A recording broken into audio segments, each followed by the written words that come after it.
te tuatahi te mihi atu, kia aia, te matua henare, kua whakataukia ka manuhiri ki roto I tēnei tō tātou rohe o tautahi nō reira, kia aia he mihi nui, he mihi aroha. Kia koutou te kāhui o ka kaumātua o ia waka, ia marae, ia motu tēnā koutou, me hoki koutou katoa, raka tira mā kua tau I roki te kāraka o te kaupapa o tēnei tō tātou hui, tēnā koutou katoa. Well, kia ora and good morning and great greetings to you all, and just to acknowledge Matua Henare, who's just had to leave, for welcoming us all, including our distinguished guests, into our rohe of o tautahi, to the Council of Elders of all the different tribes from around the country. Greetings to you all, and to all our chiefly people who have gathered here in response to the kaupapa of the hui that has been called. Greetings to you all. And let me acknowledge the previous speaker, particularly Hana, he mihi nui, he mihi aroha kia koe mō tō kōrero tino pai rau atu, nō reira tēnā koe, tēnā koutou katoa. I'm immensely grateful when considering what I was going to do for this conference. I'm going to get my little timer out, because if I don't, then we won't get it all sorted out. That I declined to speak on anything particularly Māori, given who I've just had to follow. So I'm very thankful for that stroke of fortune. And I have to say, I'm not going to be speaking about anything particularly gay or takatapui orientated, although those are the areas that I'm frequently invited to speak on, and in fact that I've worked in areas of great relevance to Māori, great relevance to LGBTIQ people over many, many years. And I just want to update the bio. I'm actually doing a little bit of consultancy, but I'm also now working full-time for Arthritis New Zealand. I've just started doing that over the last couple of weeks. So, and that's a Māori community development and engagement role on a national basis. So, but I'm very thankful to be there and to still have a bit of scope to carry out some of these other things. The discourse around diversity and inclusion. Yeah, I've got to press that, don't I? Is that it? Yay, kia ora. There we go. The discourse around diversity and inclusion has been developing in recent years, both locally and internationally. And it's fundamental to the ongoing realisation of human rights for people here in Aotearoa, New Zealand. The idea of human rights is as simple as it is powerful. It says that all people have a right to be treated with dignity. It says that human rights are inherent in all human beings, whatever their nationality, place of residence, sex, sexual orientation, gender identity, gender expression, sex characteristics, national or ethnic origin, colour, religion, language, disability, or in fact any other status. Every individual is entitled to enjoy human rights without discrimination. And these rights are all interrelated, interdependent, and indivisible. And alongside the Treaty of Waitangi, the International Human Rights Framework strongly informs the practice of human rights in New Zealand, and we have domestic laws in place to assure New Zealanders of their human rights. In the business sector at the United Nations, after decades of discord and contestation amongst different stakeholders, in June 2011, the Human Rights Council unanimously endorsed the guiding principles on business and human rights, sometimes called the UNGPs or the Ruggie Principles, after Professor John Ruggie, who was the special rapporteur on such things that over about a 5 or 6 year period that led to the adoption of those principles. The responsibility for corporates to respect human rights is set out in those principles, which constitute the authoritative global standard in this field. The standard was written to protect those at risk of greatest harm from corporate activities. And in today's ever more transparent world, organisations are under increasing pressure to show that they respect human rights throughout their operations and their value chains.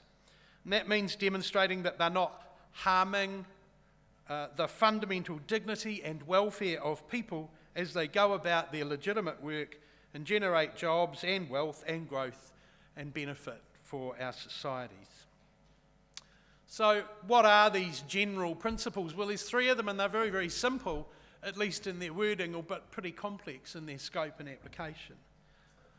The first principle is that the state has a duty to protect human rights against abuse of human rights by third parties, including business, including corporates, through appropriate policies, legislations, regulation, and adjudication. There's then a corporate responsibility to respect human rights. And that's the one that really applies to what I'm talking here about today. The corporates have a responsibility to respect human rights, meaning to act with due diligence to avoid infringing on the rights of others and address adverse impacts if they occur when they're involved. And then the third principle is the importance of an effective remedy.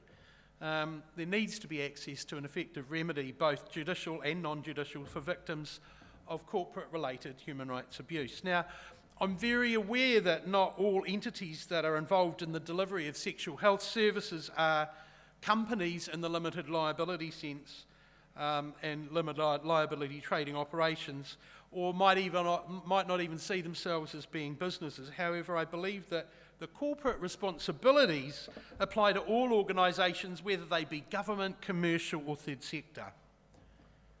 And if we accept this, then you'll agree that it's time for the sexual health sector to address issues that have brought this about. So,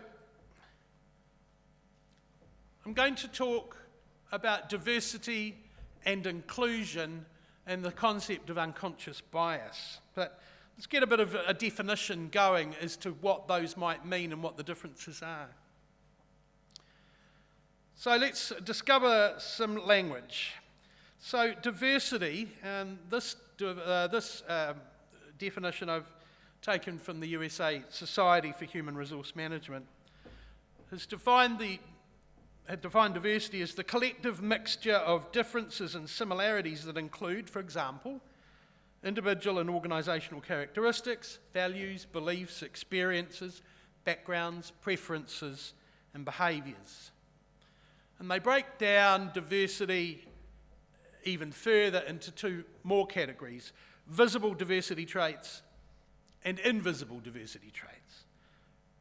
In discussions revolving around this diversity, visible traits are often what's emphasised and includes race, gender, physical abilities, age, body type. Invisible diversity traits include such things as sexual orientation, gender identity, religion, socioeconomic status, education, and parental status, among other things. So inclusion, while closely related, is a separate concept. Inclusion is defined as the achievement of a work environment in which all individuals are treated fairly and respectfully, have equal access to opportunities and resources, and can contribute fully to the organisation's success. So you can be very welcoming of diversity, but if you don't have an inclusive culture, then the diversity doesn't actually get to activate in favour of your business, or in fact necessarily to realise the human rights of the people that are involved in that diversity. And the third concept, unconscious bias. Now, we all have biases. We can all make judgments on who or what or how we think somebody else is based on what we immediately perceive, those visible diversity traits that we talked about, and then filling in the gaps by assumption. We can do this on autopilot without thinking about it. And therein lies the challenge. Unconscious bias. Now, at this point I want to put in a rider And I want to highlight that, in my point of view, diversity and inclusion is no substitute for a Treaty of Waitangi foundation to our thinking. Responsiveness, engagement, participation of tangata whenua will always remain of prime importance in this country, to me, to Māori, to everybody else. And the treaty dynamic about diversity and inclusion is an Article 3 dynamic. So often when we talk about treaty, we're thrown into this conversation about Article 1, the Crown responsibilities, Article 2, tangata whenua responsibilities, and the rights on both sides of that dynamic. We forget about Article 3, which was the principle of equality. Article 3 talks about everybody having all the rights of subjects of the British Crown. So diversity and inclusion is a treaty issue. The primary question then to follow on from that is, and I want you to have a think about this, why would anyone need to pay attention to unconscious bias, diversity and inclusion? Any suggestions? Okay.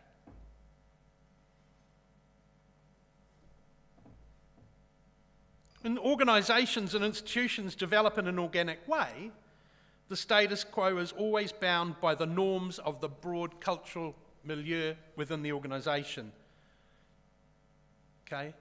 The broad cultural milieu that's given rise to that institution, it's never a level playing field. The status quo can include ways of doing recruitment that unintentionally limit the range of people who might apply to work in the organisation. So the diversity of the organisation is narrowed. The status quo can inadvertently lead supervisors, team leaders and managers to limit the range of people they include in their frame when considering who to promote or who to select for a particular work task. Some employees are therefore limited in their advancement. The status quo can also include ways of being and doing things inside the wider organisation, an organisational culture, if you will, that inadvertently lead to some people within the diversity of their workforce to feel unwelcome, unincluded, marginalised, and undervalued. An unconscious bias, without a focus on diversity and inclusion, the systems and decision-making frameworks of all organisations are impacted by unconscious bias, which can then limit full engagement with some potential clients, for example, within your region, within the reach of your services. So the benefits of doing diversity and inclusion might include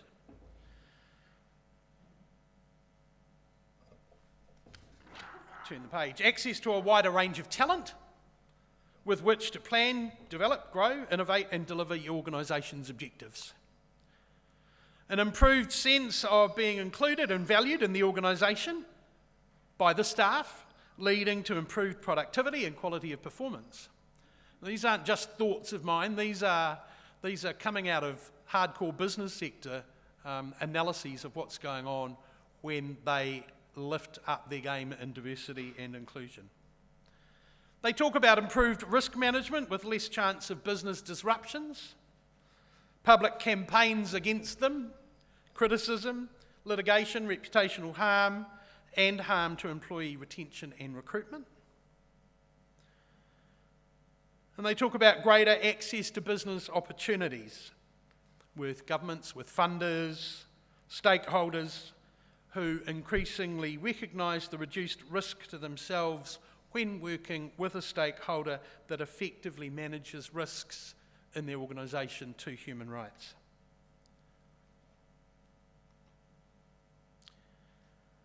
They also acknowledge positive recognition, including from socially responsible investors, from civil society organisations, from other commentators of the organisations improving human rights performance and its efforts to address challenges. And of course, they experience improved relationships with workers, communities, and other stakeholders in societies, resulting in greater trust. They document improved abilities to preserve their reputation when negative impacts do occur, given the better public understanding of their overall efforts. An improved ability to recruit the next generation of young leaders who are increasingly focused on organisational performance in this area.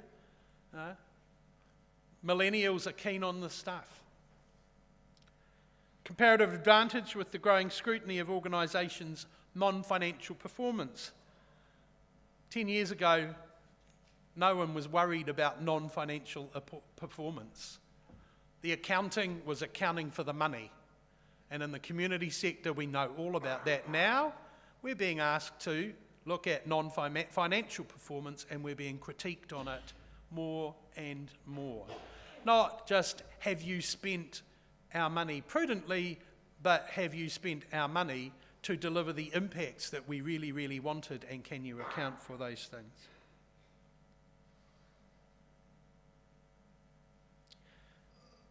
A comparative advantage with the growing scrutiny, better client reach, is where I'm going.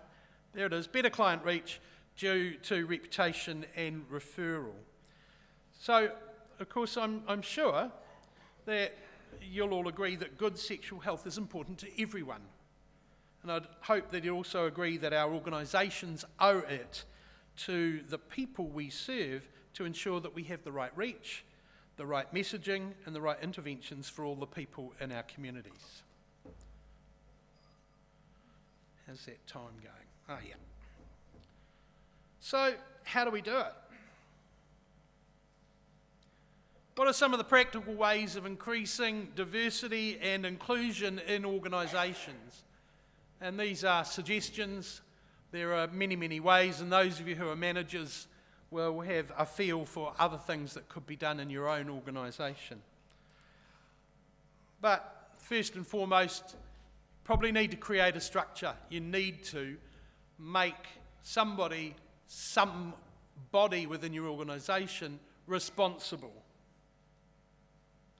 If you want to move from a homogeneous workplace to a diverse one, you need to change how you do things, and somebody will lead that. And the structure you use depends on your organisation. In big outfits, you see, if you look on Seek now, you'll see advertisements for a diversity and inclusion advisor within an organisation. But it may be a portfolio that's given to somebody in the senior leadership team. Point is to make a commitment and dedicate time and resources to effecting change so that your diversity policy, which you do have to have, of course, goes beyond paper and becomes a reality. Somebody is responsible, it's on their KPIs, that's a lever that you need to have in place. You may need to choose a focus, set some objectives. This isn't a small task. It's not a task that will happen within 3 to 6 months. It's a task that can take place over a longer period of time. And again, if you're resource limited, you might need to focus on a particular area to start with. You might focus on gender. You might focus on sexual orientation, gender identity, gender expression. You might, and again, may depend on how the stats are in your own service. You might have a focus on particular ethnic groups within the community that are unrepresented in your workforce, but also in your client base. We could be talking about age, could be talking about accessibility for people with disabilities. One of the benefits of choosing a small number of areas to start in is that it will be easier to see progress when things start to change and make decisions based on what's important to you, your organisation, and as part of that, of course, check things out with your employees, see what they have to say about that. And again, set some objectives. What will success look like if we're going to do a focus? You might be talking about staff retention rates. You might be talking about a shift in some attitudes within your employee company survey, organisational survey results. You might be able to measure a change in the percentage of different groups represented inside your organisation. Or you also might be able to benchmark against surveys within the wider health sector, industry surveys within the health sector in terms of rates of diversity and inclusion. Build a network, or build some networks internally within your organisation, but also reach out to other organisations in your sector, within the wider health sector, in your communities. See who else is doing stuff. But internally, if you set up ways for employees to connect with each other, that can also help in lots and lots of ways. I'm not pressing my button very well. If groups doesn't work, then maybe setting up some informal buddy systems in your organisation for people that fit in or aren't fitting in particularly well, who might experience a sense of isolation within your organisation. So that can help people feel comfortable. It can help people talk about issues and problems they encounter and help work towards the success of your initiative. Mentoring is also another way of supporting the diversity of your workforce. So have some anti-discrimination policies that I talked about just before, and make them stick, okay? Make them stick. And if you have a workplace culture where you say, discrimination is not okay in this place, like we have signs up saying smacking is not okay in this place, bullying is not okay in this place, discrimination is not okay in this place, and get the message across to your teams that how we are is about affirming of diversity rather than marginalising and isolating. Get everyone on board.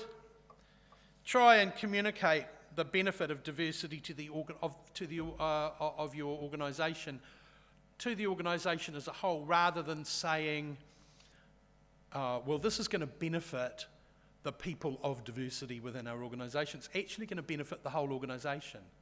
Okay? Don't just focus on minorities. You might be able to work out and show how this will benefit diversity in terms of the diversity will benefit you in terms of the organisation, alignment with the organisation's values, for example. Encourage really good communication around these things. And of course, training can help your employees to get a better understanding of the topic. So in terms of your HR practice, make sure that if people have got benefits in their REM packages, that they apply across the board. So spousal benefits, I think we've moved beyond this to some extent. We've now got marriage equality, but maybe that we've got spousal benefits that apply to de factos, but you might have only been doing that for male-female de factos, okay? But you need to make sure that your HR policies actually support the diversity of your workforce. Do you have really good flexibility arrangements? Do you have really good parental leave arrangements to encourage diversity of people that are having families in your workforce? And be accommodating. Be accommodating of everybody's needs. And so if people have got a particular requirement that impacts on their workplace time, then, reasonable accommodation is a really, really helpful thing. It helps improve your diversity. So if you've got somebody who's a Muslim, for example, that's working for you and they need to go pray 5 times a day, well, actually those 5 times don't happen during the workday. A couple of them probably do. So how can we make a private space for that to happen so that it's encouraging and welcoming? Welcome difference. Welcome difference. Diversity is not about ticking the box. It's not about having a certain number of people from particular groups in your portfolio, in your staff portfolio. Woo, getting close to the end. There seem to be 3 different perspectives that happen in organisations. There's a discrimination and fairness perspective. Work groups are working to be colourblind. Okay. There's an access and legitimacy perspective. So you might have diversity in certain part of your organisation, but people are moved and streamed into particular areas of the organisation. This is what you're good at. Happens to women all the time. Still happens to women all the time. And the level that women can rise to seems to still be limited. And then there's the integration and learning perspective. Group members are encouraged to bring all their relevant insights and perspectives to bear on their work. It's only this 3rd perspective that has been shown to lead to sustained performance gains. The other ones lead to employees feeling like they're cogs in the wheel. And then, of course, the final thing you need to do, set some metrics, measure, monitor, report. Whoever the leader in the organisation will need to report to the CE and or the board or the committee or whoever it is on what's going on. There are many other ways. There are many ways to measure success. So you need to set that, but you need to set that at the start, as you know, with any evaluation. There we go. So, in summary, okay, I'll run away. Hush. I had a countdown on my phone. So, that's good. I'm going to have time for questions. So, in summary, we've covered a few things. We've covered that human rights are inherent to all people, that unconscious bias can limit diversity and inclusion in our organisations.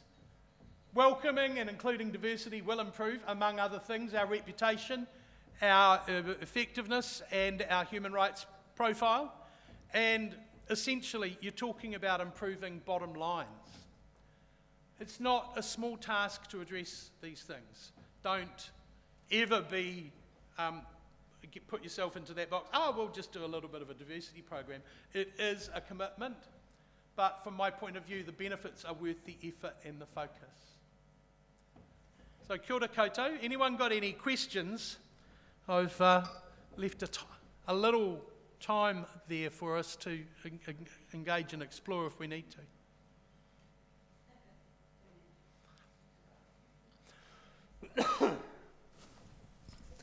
Thank you very much. That was wonderful.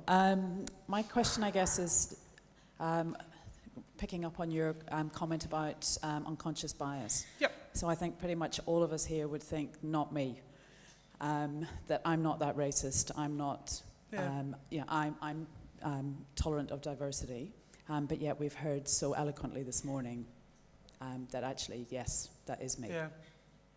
How do we challenge our own unconscious bias? Well, I think there's a lot of ways of doing it. I want to tell you a brief story. You know, I was born in 1962. I went to high school in 1976, the first year, and that was a Springbok tour year. And I was at a Catholic high school, and we covered the issues around apartheid in our religious instruction classes, where state schools didn't get to talk about it. So I counted myself lucky. When challenged by the staff to look at our own set of unconscious biases, no, they said prejudices, I think, at that point, I had to unpack why I had negative feelings about German people and Japanese people. But if I go back to the playground, you know, at a little country school in 1967 where you played war games, who were the goodies and who were the baddies? And if you were a chubby, you know, unpopular kid, you always got to be the baddies, and you were always the one that got shot, and you were always the one that had to die. And they were Germans and Japanese. But when I was challenged to do that as a third former, as a year 9, 10, whatever we call them, 9, I had to sit there and think, actually, why do I have these feelings? and it was about the organisational culture of my playground. And I had to unpack that. I'd never met a German person or a Japanese person. I had this stuff. I'm not sure it matters how we challenge. I think the important thing is that we do challenge and that we do accept that we all have this. However warm our heart might be for the people in our organisation and that we work for, we will make unconscious, irrational decisions based on stuff that we haven't unpacked yet. The challenge is to find ways for us individually, but also corporately, group-wise, to unpack the stuff. It sounds really simple, but unless you're challenged to do it, then you're probably not going to. So the important thing is to take up the challenge to look at it. Good question, thank you.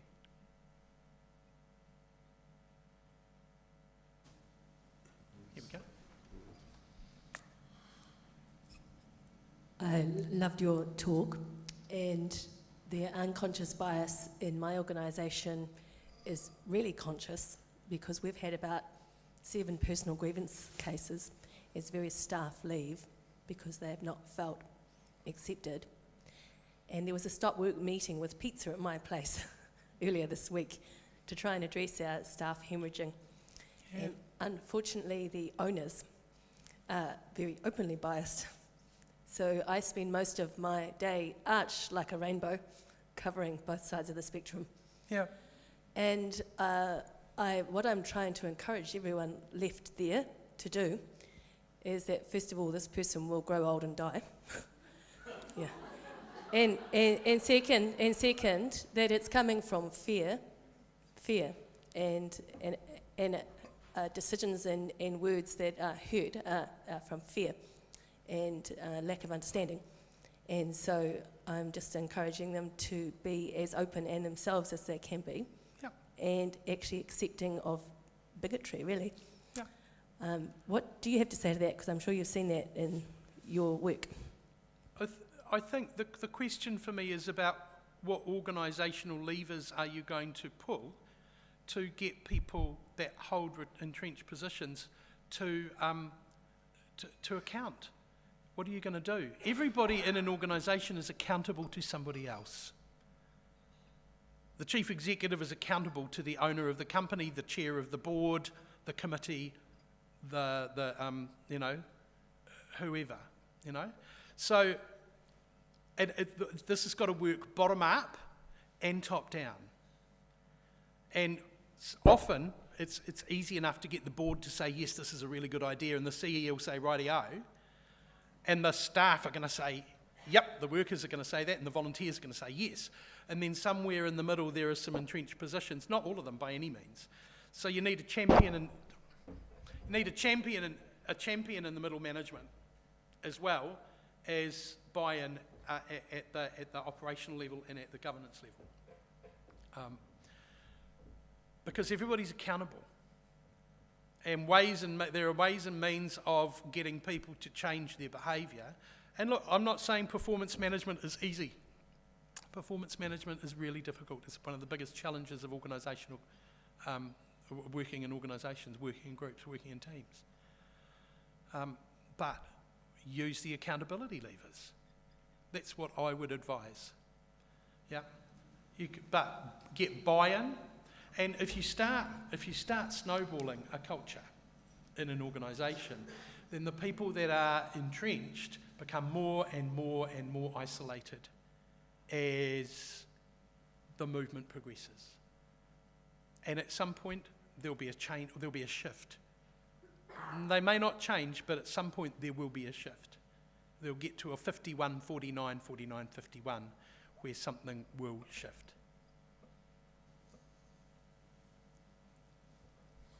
Kia ora. Kia ora. I'm Bridie. I'm here with my colleagues from the NZPC, New Zealand Prostitutes Collective. Yep. One thing that really stood out to us during your presentation was an issue that's happening in the sex industry with migrant sex workers. Yeah. Migrants are barred from working in the sex industry by Section 19 of the Prostitution Reform Act, and it is causing a lot of the issues that historically have occurred in other groups where diversity and inclusion is discouraged. And obviously this coming up to an election, the political point about migration in general, and it's actually getting worse. There's blogs about, ban stop, migrant sex workers are stealing our clients type issues. And yeah, it's just stood out. That's happening in New Zealand, and I think we all think that, like with marriage equality and other leaps and bounds, that and the Equal Pay Act and so on and so forth, I think we think it's very easy to think that it's not an issue, but it's still very much rearing its ugly head in the sexual health context in the sex industry. I think there's a whole heap of issues that apply to independent contractors that don't necessarily fit inside the employment framework of organisational culture, but I think the human rights issues are just as important for independent contractors, and there are I know many sex workers will fit into that category of independent contractors rather than employees of an organisation. In fact, by far the majority, I'm guessing there wouldn't be too many salaried jobs out there in sex work. But so the issues are there. How you do diversity and inclusion, well, how you do it within NZPC is an issue for you guys, and how you include your members or the people you're providing services to. I understand there's some challenges in that, but that should be no different than for any other organisation.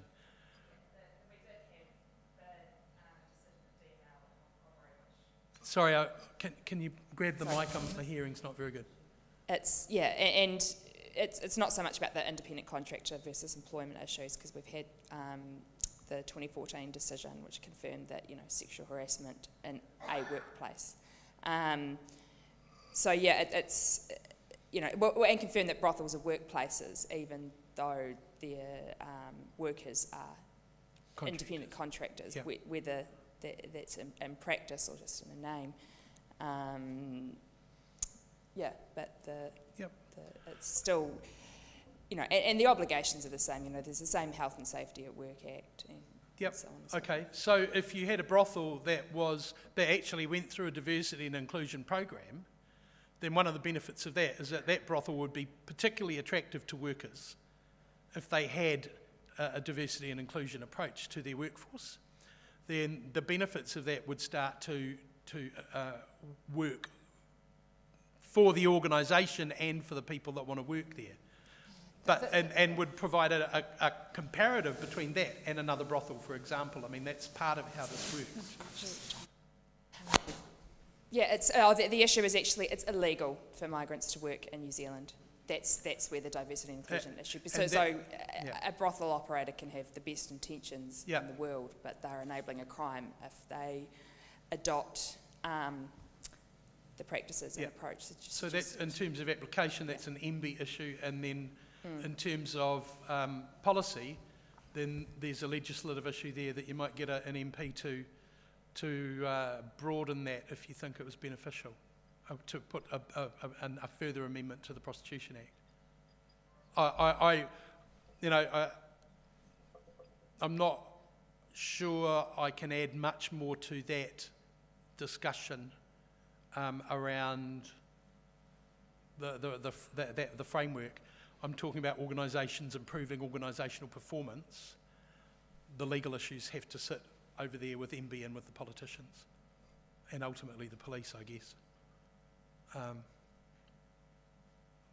Come and talk to me afterwards if you want to have a chat about this. I'm quite happy to, but I think I'm missing something. Yeah, thank you. No, I am. Thanks, Ra. You are. Kia ora, Ra. Kia ora. Ka pai.